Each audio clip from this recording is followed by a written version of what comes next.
તમારે ઘર ચાલે એ માટે તમારી પાસે આવકનું સાધન શું છે? એ આ મજૂરી જેવી મજૂરીએ જાઓ છો? બીજું કાંઈ નહીં. બીજું મજૂરી આવે જેવી ન કરી. મજૂરી આવે તો ઠીક છે, નહીંતર ઘરે પણ રહેવું પડે. તો આજે આપણે ચોરણિયા ગામમાં આવ્યા છીએ અને જ્યાં બે પરિવારની નાની મદદ કરીશું. તેમાં પ્રથમ દાતા તરીકે ધંધુકાના મામાના ખીદડા નીચે ઇલેક્ટ્રિકની દુકાન ચલાવતા પ્રજાપતિ પ્રકાશભાઈ દ્વારા કે જેમના દીકરીબાનો જન્મદિવસ હતો, તો એ જન્મદિવસ નિમિત્તે તેઓએ કેક કે અન્ય ખર્ચ ન કરતા એક જરૂરિયાતમંદ પરિવારની મદદ કરવા માટે સંકલ્પ કરેલો. દીકરીબાનું નામ છે કેનવીબેન, કે જેમના જન્મદિવસ નિમિત્તે આ સંકલ્પ એક સારા પરિવારને જીવન જીવવામાં સરળતા કરે એ માટે આપણે પ્રયત્ન કરીશું. તો ચાલો મિત્રો, આપણે એ પરિવારની મુલાકાત લઈએ.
જય શ્રી કૃષ્ણ. દાદીમા, દાદીમા તમારું નામ જણાવશો?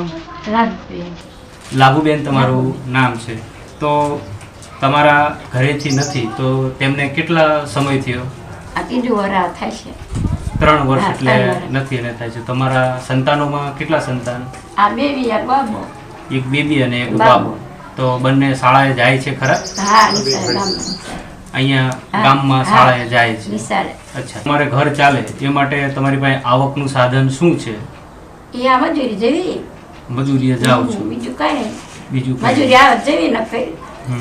મજૂરી આવે તો ઠીક છે, નહીંતર ઘરે પણ રહેવું પડે. અને એમાં પણ અત્યારે ઉનાળાનો સમય છે, તો મજૂરી તો સ્વાભાવિક છે કે બહુ ખેતરની ચાલવાની નથી, બરાબર. છતાં પણ આ દાદીમાં પોતાનું ઘર ચલાવે છે અને પોતાના નાના દીકરી અને દીકરાનું પાલન પોષણ કરી અને એમને ભણાવવાની જે એમનામાં હિંમત છે તેમને આપણે સલામ કરવા જોઈએ. બીજું દાદીમાં, કે આ ઘર તમારે પહેલાં હતું નહીં તો કઈ રીતે બન્યું? મજૂરી કરી.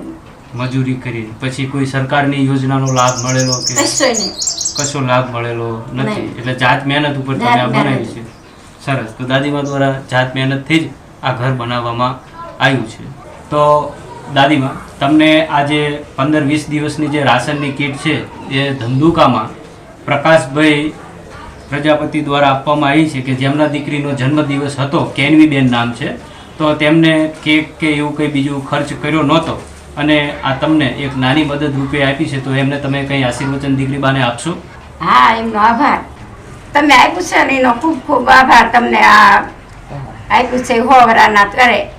તો દાદીમા દ્વારા પ્રકાશભાઈના પુત્રી કેનવીબેનને આશીર્વચન પણ આપે છે, કે જેમને કેકનો કંઈ ખર્ચ નથી કર્યો અને આવા પરિવારની મદદ કરી છે.